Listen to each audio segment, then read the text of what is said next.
কাশী কাঞ্চি দ্রাবিড় প্রভৃতি স্থানের পণ্ডিতগণকে তর্কে পরাজিত করে এক দিগ্বিজয়ী পণ্ডিত নবাবের দরবারে উপস্থিত হয়ে বললেন, জাহাপনা, আপনি বাংলা, বিহার, উড়িষ্যার নবাব। আপনার এই বিশাল রাজ্য যদি এমন কোনো পণ্ডিত থাকে যিনি আমাকে তর্কে হারাতে পারবেন, তবে আমার সঙ্গে তর্কে প্রবৃত্ত হতে বলুন। যিনি আমাকে তর্কে পরাজিত করতে পারবে, আমি আজীবন তার চাকর হয়ে থাকব। আর তিনি যদি আমার কাছে তর্কে পরাজিত হন, তবে আমার কাছে তাকে আজীবন চাকর হয়ে থাকতে হবে। নবাব চিরদিনই কৌতুকপ্রিয়। তিনি মহারাজ কৃষ্ণচন্দ্রকে একটি চিঠি লিখে জানালেন, কাশী কাঞ্চি দ্রাবিড় বিদর্ভ প্রভৃতি স্থানের সকল শ্রেষ্ঠ পণ্ডিতগণকে পরাজিত করে এক পণ্ডিত আমার দরবারে উপস্থিত হয়েছেন। তিনি আমার রাজ্যের শ্রেষ্ঠ পণ্ডিতদের সঙ্গে তর্কে প্রবৃত্ত হতে চান। আমার রাজ্যের শ্রেষ্ঠ পণ্ডিতের সঙ্গে তর্কে প্রবৃত্ত হতে চান। পণ্ডিতগণ সকলে নবদ্বীপ অঞ্চলে বাস করেন।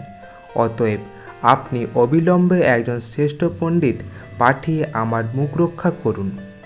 দিগ্বিজয়ী পণ্ডিতের একটি শর্ত আছে, যার কাছে তিনি পরাজিত হবেন, আজীবন তিনি তার চাকরের কাজ করবেন। আর আমাদের শ্রেষ্ঠ পণ্ডিতকে তিনি দিগ্বিজয়ী পণ্ডিত তর্কে পরাজিত করতে পারেন, তবে সেই পণ্ডিতকে আজীবনকাল উক্ত দিগ্বিজয়ী পণ্ডিতের চাকর হয়ে কাটাতে হবে। মহারাজ কৃষ্ণচন্দ্র নবাবের চিঠি তার সবার সকল পণ্ডিতদেরই পড়ে শোনালেন। তারা কেউ চাকর হবার ভয়ে দিগ্বিজয়ী পণ্ডিতের সঙ্গে তর্কে প্রবৃত্ত হতে রাজি হলেন না। মহারাজ তখন নবদ্বীপের শ্রেষ্ঠ পণ্ডিতদেরকে ডেকে পাঠালেন, অবিলম্বে রাজ্যের শ্রেষ্ঠ পণ্ডিতকে তার দরবারে পাঠাবার জন্য। রাজা কৃষ্ণচন্দ্র মহা ঝামেলায় পড়লেন। এদিকে নবাবের জোর তাগিদ, অপরদিকে কোনো পণ্ডিতই তর্কে প্রবৃত্ত হতে রাজি নয়। অথচ নবাবের অনুরোধ না পালন করলে সমূহ বিপদের সম্ভাবনা। যা খেয়ালি নবাব। মহারাজ কৃষ্ণচন্দ্র সিংহাসনে বসে নানা কথা ভাবছিলেন। এমন সময় গোপাল রাজসভায় প্রবেশ করে মহারাজকে জিজ্ঞেস করলেন, মহারাজ, আপনি কি কোনো তিক্ত ঔষধ সেবন করেছেন, অথবা আপনার মুখের অবস্থা এরূপ কেন? মহারাজ গম্ভীর হয়ে বললেন, গোপাল, সবসময় ভাড়ামি আমার পছন্দ নয়। আমি কিনা চিন্তায় হাবুডুবু খাচ্ছি, আর তুমি দিব্যি ভাড়ামি করছো। গোপাল করজোড়ে বলল, হুজুর, আমার অপরাধ ক্ষমা করুন। আপনার চিন্তার হবার কারণ জানতে পারি? মহারাজ তখন নবাবের চিঠির কথা, দিগ্বিজয়ী পণ্ডিতের সঙ্গে কোনো পণ্ডিতের তর্কে প্রবৃত্ত হতে রাজি না হওয়ার কথা একে একে সবই গোপালকে বললেন। রাজার কথা শুনে গোপাল হাসিমুখে বলল, এর জন্য আপনার এত ভাবনা? আমি তর্কে প্রবৃত্ত হব? তাচ্ছিল্যে ভরে মহারাজ বললেন, তুমি তর্ক করবে দিগ্বিজয়ী পণ্ডিতের সঙ্গে? সভ্যস্ত সকল লোকে হেসে উঠল। গোপাল গম্ভীর স্বরে বলল, হ্যাঁ, আমি প্রবৃত্ত হব তর্কে। দেখি কেমন সে পণ্ডিত। আমি আগামীকালই নবাব দরবারের উদ্দেশ্যে রওনা হব। গোপালের কথা শুনে মন্ত্রীমশাই ব্যঙ্গ করে বললেন, খাচ্ছিল ভাঁড় ভাড়ামি করে, এবার যে তার চাকরানি ঘাড়ে। গোপাল বলল, কে কার চাকর হয়ে পরেই বোঝা যাবে। পরদিন সকালে গোপাল পণ্ডিত সেজে 3টি গরুর গাড়ি ভর্তি পাঁজি পুঁথি নিয়ে নবাব দরবারের উদ্দেশ্যে রওনা দিল। গোপাল নবাব দরবারে পৌঁছেছেই নবাবকে সেলাম করে বলল, জাহাপানা, আমাকে মহারাজ কৃষ্ণচন্দ্র পাঠিয়েছেন। আমি দিগ্বিজয়ী পণ্ডিতের সঙ্গে তর্ক করতে চাই। আমি তার জয়ের গর্ব ভেঙে চুরমার করে দিতে চাই। কোথায় সে অবার্ছিন যে নবদ্বীপবাসী পণ্ডিতগণের সঙ্গে তর্কে প্রবৃত্ত হতে চায়। দিগ্বিজয়ী পণ্ডিত তখন নবাব দরবারেই বসেছিলেন। তিনি গোপালের বিরাট পণ্ডিত সুলভ চেহারা দেখে এবং একজন অনুচরের মুখে 3খানা গরুর গাড়ি ভর্তি পুঁথি আনার কথা শুনে ভীষণ ঘাবড়ে গেলেন। তিনি বললেন, আজ তো তর্কে প্রবৃত্ত হওয়ার সময় নেই, আগামীকালই তর্ক করব। নবাব গোপালকে বললেন, পণ্ডিত মশাই, আপনি অতদূর থেকে এসেছেন, আজ বিশ্রাম গ্রহণ করুন, আগামীকালই তর্কে প্রবৃত্ত হবেন। গোপাল বলল, বেশ, আমি যে কোনো সময় তর্কে প্রবৃত্ত হতে রাজি আছি। গোপাল নবাবের অতিথিশালায় গিয়ে 3 গাড়ি পুঁথিপত্র নিয়ে উঠল। অতিথিশালার অপর পার্শ্বেই দিগ্বিজয়ী পণ্ডিত উঠেছিলেন।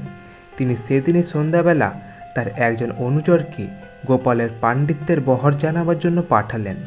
দিগ্বিজয়ী পণ্ডিতের অনুচর গোপালকে এসে জিজ্ঞাসা করলেন, পণ্ডিত মশাই, আপনি 3 গাড়ি বোঝাই এত কি পুঁথি এনেছেন?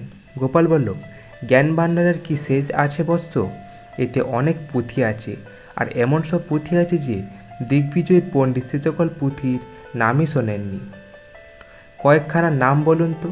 গোপাল বলতে শুরু করল, ক্ষুদ্র খটাঙ্গ পুরাণ, বৃহৎ খটাং পুরাণ, স্বর্গ চতুর্ভুজ, সপ্তদশ খণ্ড প্রভৃতি। গোপালের মুখে এই ধরনের সব পুঁথির নাম শুনে দিগ্বিজয়ী পণ্ডিতের অনুচর ভীষণ ঘাবড়ে গেল। গোপাল তাকে বলল, আমার বাড়িতে এখনও 18 জন দিগ্বিজয়ী পণ্ডিত দাসত্ব করছে, একে নিয়ে অবশ্য 49 হবে। আমার আরও একজন দাস দরকার। দিগ্বিজয়ী পণ্ডিতের অনুচর সব কথা শুনে গিয়ে তার প্রভুকে নিবেদন করল। দিগ্বিজয়ী পণ্ডিত সব শুনে বলল, য পলায়তি স জীবতি, আজ রাতেই অন্ধকারেই আমাদের এ রাজ্য ছেড়ে পালিয়ে যেতে হবে। গোপাল ভোর রাতে অতিথিশালার বারান্দায় দাঁড়িয়ে দেখল দিগ্বিজয়ী পণ্ডিত চুপে চুপে অনুচরবর্গসহ পালিয়ে যাচ্ছেন। গোপাল পরদিন নবাব দরবারে গিয়ে বলল, কোথায় সে অবাঞ্ছনীয় দিগ্বিজয়ী পণ্ডিত?